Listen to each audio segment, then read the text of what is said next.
conceived the idea of putting this panel together, we thought we need somebody really, really strong to know how to draw out for these, because they're very shy, all three of these people, you know, how to draw them out and get the best of them. No, and actually, the gentleman in the end is Mark Feigen, who is a gentleman I met, a good friend, through something called the CEO 50, which is a CEO club. It would be big to describe a CEO you admire, or a client CEO relationship that's very strong. Maybe that's personal between you and he or she, or between someone in your company. And give us a case study of when it really works, when the CEO is a friend of one of our companies. I've been a lawyer and a journalist and worked in politics and government and worked in the media industry and now do this.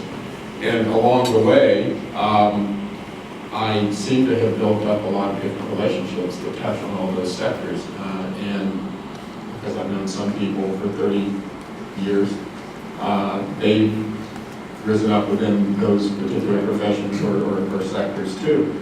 And I find that those relationships are enormously useful.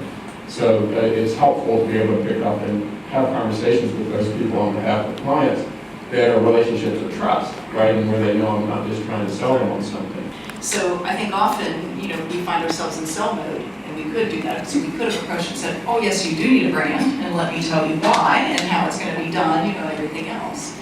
We engaged more from an aspect of storytelling. You just said, well, Tom, tell us what you've achieved so far, and tell us what your hopes are for this new venture. What it is, what do you want to do? And we found that when we were able to just sit back and listen, we heard just absolutely incredible stories about where he came from, how his family, his father, before him had managed to be so successful, and what he really wanted to achieve.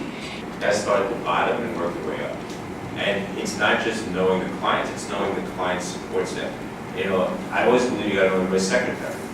And I think when I can give you any number of examples of businesses where it's helped us.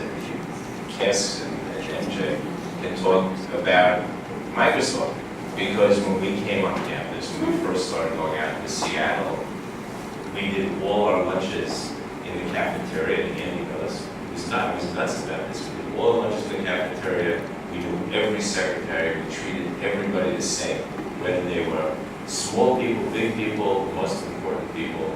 Everybody got treated the same. But I actually think at the end of the day, we have to come to the table and prove that we understand the business, right? That we're not just kind of, well, we're going to do some message stuff over here. We've got to be about the business. And all too often, I think in what many people in business, in the C-suites, think of as the softer side of the business. They don't respect us when we come in. And so we have to earn that respect. Because if you really want to be successful in the C-suite, you have to have an eclectic view of the business that goes way beyond whatever work that we do. And so as important as the work that we do is, it's not all that occupies, this much of the CEO's head. And so, you talk a little bit about knowing who the board members are, that's important. But understanding everything, understanding the regulatory environment, understanding what they want to do with their lives.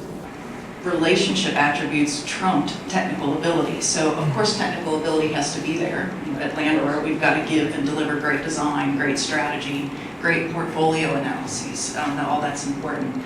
But the relationship is so important, especially when things do go bad. If you've got that strong relationship, even when something goes wrong or we do, make a mistake, it's that relationship that allows you to bounce back. And also I think it's important.